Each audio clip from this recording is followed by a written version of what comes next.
ஆச்சி பாதாம் ட்ரிங்க். ஆச்சி பாதாம் ட்ரிங்க் ஒன்னு வாங்கினா ஒன்னு ஃப்ரீ.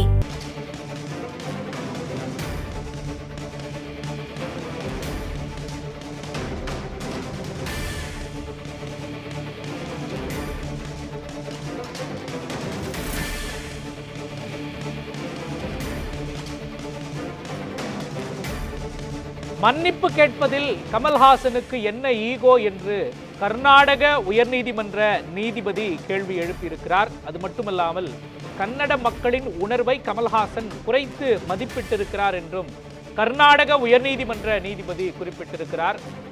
தக் லைஃப் பட விவகாரம் கர்நாடகாவில் வெளியிடுவது தொடர்பாக குறிப்பாக கன்னட மொழி தமிழிலிருந்து உருவானது என்று கமல்ஹாசன் பேசியது கர்நாடகாவில் சலசலப்பை ஏற்படுத்தி இருக்கிற சூழலில் இது தொடர்பாக மன்னிப்பு கேட்க முடியாது என்று மறுத்திருக்கிறார் கமல்ஹாசன்.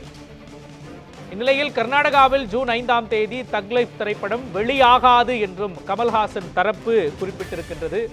தவறு செய்தால் மட்டுமே மன்னிப்பு கேட்க முடியும், தவறாக புரிந்து கொண்டதற்கு எப்படி மன்னிப்பு கேட்பது என்று கர்நாடக உயர்நீதிமன்றத்தில் கமல்ஹாசன் தரப்பு வாதத்தை முன்வைத்திருக்கின்றது, தனது தரப்பு விளக்கத்தை முன்வைத்திருக்கின்றது. தற்பொழுது நம்முடைய இணைப்பில் சினிமா விமர்சகர் கோடாங்கி இணைந்திருக்கிறார். சார், கர்நாடக உயர்நீதிமன்றத்தில் தற்பொழுது நடைபெற்று வரக்கூடிய இந்த வாதம் தப்பா சொல்லியிருந்தா தான் மன்னிப்பு கேட்க முடியும், தவறா புரிஞ்சுக்கிறதுக்கு எப்படி நாங்க மன்னிப்பு கேட்க முடியும் அப்படின்னு சொல்லிட்டு கமல்ஹாசன் தரப்பு வாதத்தை கர்நாடக உயர்நீதிமன்றத்தில் முன்வைத்திருக்கிறது. 5ஆம் தேதி கர்நாடகாவில் தக் லைஃப் திரைப்படம் வெளியாகாது அப்படின்னு சொல்லியிருக்காரு. இதை எப்படி பார்க்கலாம் சார்? இல்ல, ஆக்சுவலா இது முழுக்க இது ஒரு மிகப்பெரிய அரசியல் ஆக்கி இது ஒரு விளையாடிட்டு இருக்காங்க. இது ஒரு தொழில், ஒரு சினிமா, ஒரு கலையில் அவர் பேசின விஷயத்தை சரியா புரிஞ்சுக்கணும் அப்படின்னா பெரும்பாலும் கமல்ஹாசனை தொடர்ந்து ஃபாலோ பண்றவங்களுக்கு அவருடைய பேச்சை உன்னிப்பா கவனிக்கிற எல்லாருக்குமே தெரியும். அவர் ஒரு விஷயத்த பேசினாருன்னா அதுல பல அர்த்தங்களோட அது இருக்கும். அந்த நேரத்துக்கு புரியாது, சினிமா டயலாக் மாதிரி தான். அப்ப நீ சொன்னது அப்ப புரியல, இப்ப புரியுதுன்ற மாதிரி அவர் என்ன நோக்கத்துக்காக அந்த விஷயத்தை சொன்னாரோ அதை விட்டு அதை திருச்சி வேறொரு விஷயமாக கொண்டு போயிட்டு இது ஒரு மிகப்பெரிய அரசியலா மாறின உடனே இப்ப கர்நாடகத்துல பாத்தீங்கன்னா ரொம்ப வேதனையான பதிவு தான் இது நான் சொல்ற விஷயம். ஏன்னா இங்க பல இடங்கள்ல கன்னட மொழியை தவிர பாக்கி இருக்கிற ஆங்கிலம் தாண்டி வேற எந்த மொழியிலும் பெயர் பலகை கடைகள்ல இருந்தா கூட அதெல்லாம் அடிச்சு ஒடுக்குறாங்க. என்ன மாதிரியான மனநிலை சார் இது? எதுக்கு எடுத்தாலும் இந்த இப்படி கிளம்பி வந்தாங்கன்னா நீங்க எதுவுமே நாட்டில் நடமாடவே முடியாது. நம்ம எங்க இருக்கோம்? இந்தியர் தானே, நம்ம இந்தியாவில தானே இருக்கோம். நம்ம என்ன பேசினாவோ அதற்கான ஒரு நீதிமன்றம் சில கேள்விகளை நீதிபதி முன்வைத்திருக்காரு. நீங்க அதற்கான ஆதாரம் கொடுங்க, என்ன அடிப்படையில் பேசுனீங்க அப்படின்னு அவர் நீதியரசர் அவர் முன்னாடி போனதுனால நீங்க இப்போ செலவு பண்ணி 300 கோடி ரூபாய் செலவு பண்ணிருக்கீங்க, இங்க சில கோடிகளை எடுக்கணும் உங்களுக்கு எண்ணம் இல்லையா, அப்ப நீங்க ஒரு மன்னிப்பு கேட்டு போங்க அப்படின்றாங்க.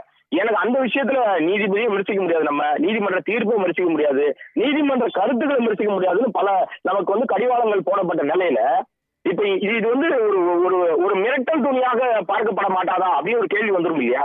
நான் சொல்ல வரல, ஜெனரல் காலையில இருந்து இருக்கிற எல்லா சோசியல் மீடியாலையும் பாருங்க, முழுக்க கமலஹாசன் ஏதோ மிகப்பெரிய ஒரு தவறை இழைத்து விட்ட மாதிரியும் அவர் செஞ்ச அத்தனை மிகப்பெரிய தப்பு ஒரு மன்னிப்பு கேட்டாதான் நடமாடவே முடியும்ன்ற மாதிரி. சார், இதை விட மிக மிக எதிர்ப்புகளை எல்லாம் பார்த்தவர் தான் கமலஹாசன். நீங்க விஸ்வரூபம் நேரத்துல ஒட்டுமொத்த திரைத்துறையும் அவருக்கு எதிராக நிற்கும் போது ஒரே ஒத்த வார்த்தையில சொல்லிட்டாரு, எனக்கு தேட்டருக்கே நான் வரலப்பா, நான் ஓடிடிக்கு போறேன், நான் வீடுகள்ல நேரடியாவே என்னுடைய படத்தை டிடிஹெச்ல நான் ரிலீஸ் பண்ணிக்கிறேன் அப்படி. ஏன்னா அப்பெல்லாம் ஓடிடி கிடையாது, டிடிஹெச்ல ரிலீஸ் பண்ணிக்கிறேன்னு சொல்லிட்டு அவர் களத்துக்குள்ள வந்தவர். அதாவது ஒரு படத்துல தோத்தாலும் அது அற்ற பிளாப் ஆகி அவருக்கு வருமானமே இல்லாம அவர் ஹீரோ லெவலுக்கு இறங்கினாலும் மீண்டும் அவர் அடுத்த படத்துல அவர் ஹீரோ லெவலுக்கு மாறக்கூடியவர் தான் கமலஹாசன். அரசியலுக்குள்ள வந்துட்டாரு. இப்போ ராஜ்யசபா எம்பியாக நியமன எம்பியாக மாறிட்டாரு, இன்னும் பதவி ஏற்றுக்கல. ஆனால் அவர் ராஜ்யசபா எம்பியாக அவர் பாராளுமன்றத்துக்குள்ள போக போறாரு.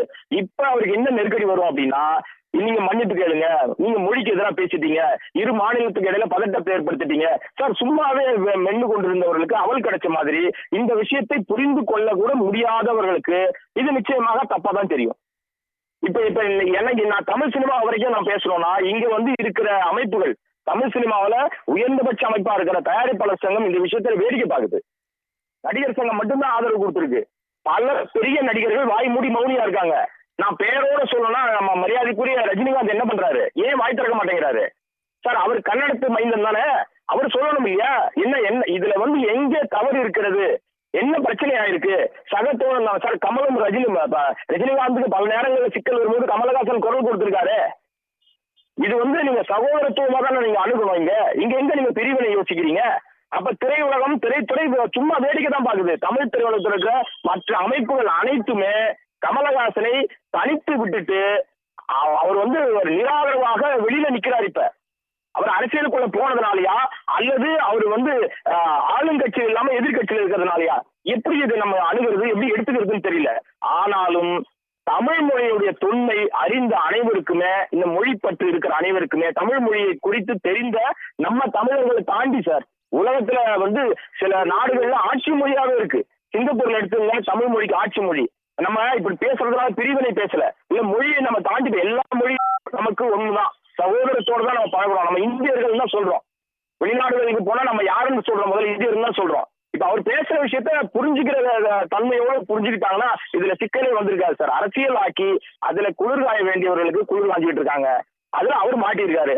அவர் வந்து கமலஹாசனை பொறுத்த வரைக்கும் எனக்கு இந்த படமே வரலனாலும் பரவாயில்லைங்க, கர்நாடகத்துல ரிலீஸ் ஆகலனாலும் பரவாயில்ல, அதுல எனக்கு வர வேண்டிய வருமானம் போனாலும் பரவாயில்லைன்னு முடிவெடுத்தா யாரும் எதுவுமே செய்ய முடியாது. என்ன செய்ய முடியும்? இது ஒரு தொழில் சார், ஒரு முதலீடு. ஆனால் ஒரு சிக்கல் வரும். என்ன சிக்கல் வரும்னா அவர் அரசியலுக்குள்ள இருக்காரு. அப்ப அரசியல்ல அவரை வந்து ஒரு மொழி விரோதியா அவர் சித்தரிக்கிறதுக்கு முயற்சி எடுப்பாங்க. இதற்கு காலம் தான் பதில் சொல்லணும். ஏன்னா நீங்க ரொம்ப தெளிவாக ரொம்ப ரொம்ப ரொம்ப நாசுக்காக பேச வேண்டிய சில விஷயம் இது. இதுல வந்து எடுத்தல் எந்த கருத்தையுமே நமக்கு தெரிஞ்ச விஷயங்கள் எல்லாம் சொல்லிடவே முடியாது. நீதிமன்றம் ஆதாரம் கேட்குது இல்லையா? இப்ப ஆதாரம் கேட்கிற நீதிமன்றம் கேட்கிற அந்த விஷயத்துல பல விடை தெரியாமல் பல ஆண்டுகளாக எத்தனையோ நூற்றாண்டுகளாக இருக்கிற சில விஷயங்களுக்கு கேள்விகளுக்கு விடை கிடைப்பதற்கு வாய்ப்பு இருக்கு. ஏன்னா அகழ்வாராய்ச்சியில தமிழினுடைய தொன்மையை நமக்கு எத்தனையோ ஆயிரம் ஆண்டுகளுக்கு முந்தைய விஷயங்கள் எல்லாம் நீங்க படிமங்கள் எடுத்துக்கிட்டு இருக்காங்க. அதெல்லாம் வெளிச்சத்துக்கு வரணும் இல்லையா? அப்ப எந்த மொழியிலிருந்து எந்த மொழி பிரிந்தது, எப்படி வந்தது அப்படின்னா நிச்சயமாக இது ஒரு பெரிய டிபேட்டா மாறும் சார். இது அதற்கு கமலஹாசன் விதை வந்து வித்துட்டு இருக்காருன்னு தான் நினைக்கிறேன் நானு.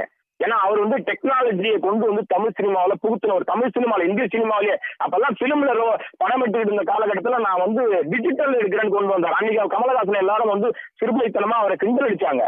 இன்னைக்கு முழுக்க இந்த திரைத்துறை டிஜிட்டல்ல மாறி போச்சு. இதற்கெல்லாம் விதை போட்டது வந்து கமலஹாசன். 20 வருஷத்துக்கு பின்னாடி என்ன வரப்போகுது டெக்னாலஜின்றது முன்னாடியே அறிமுகப்படுத்தக்கூடியவர் தான் கமலஹாசன். அவர் பேசுற விஷயத்த காட்டி நம்ம வந்து தெரிஞ்சுக்கிறோம், அவர் பேசுறத புரிஞ்சுக்கிறதுக்கு ஒரு தனி டிக்ஷனரி வேணும் சார்.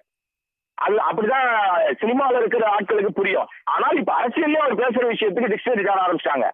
அப்படியெல்லாம் ஒரு சிம்பிள் சொல்லணும்னா, யதார்த்தமா சொல்லணும்னா, முள்ளு மேல வந்து சேலை விழுந்திருக்கு சார்.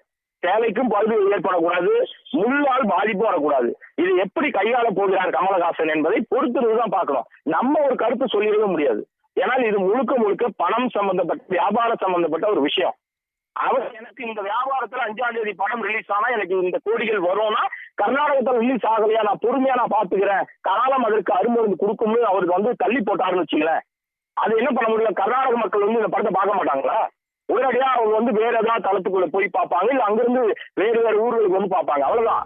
அவர் மீது அன்பு வைத்திருக்கிறத பார்க்க தான் போறாங்க. இது ஒரு சினிமா, இதுல அரசியல் வரக்கூடாதுன்னு நினைக்கிறேன். ஆனால் வந்து விட்டது. கொண்டு வந்தது யாரு? அங்க நதிமூலம் ரிஷிமூலம் தேடிட்டு இருக்கிறது யாரு? அது அரசியலாக்கி வேடிக்கை பார்க்கறாங்க சார். ஆனா நிச்சயமாக எனக்கு தெரிந்த வரை, கமலை புரிந்து கொண்ட வரை நான் நினைக்கிறேன் அவர் நிச்சயமாக மன்னிப்பு என்கிற விஷயத்துக்குள்ள வரமாட்டார் சார். இணைப்பிலிருந்து உங்களுடைய கருத்துக்களை பதிவு செய்ததற்கு நன்றி கோடாங்கி.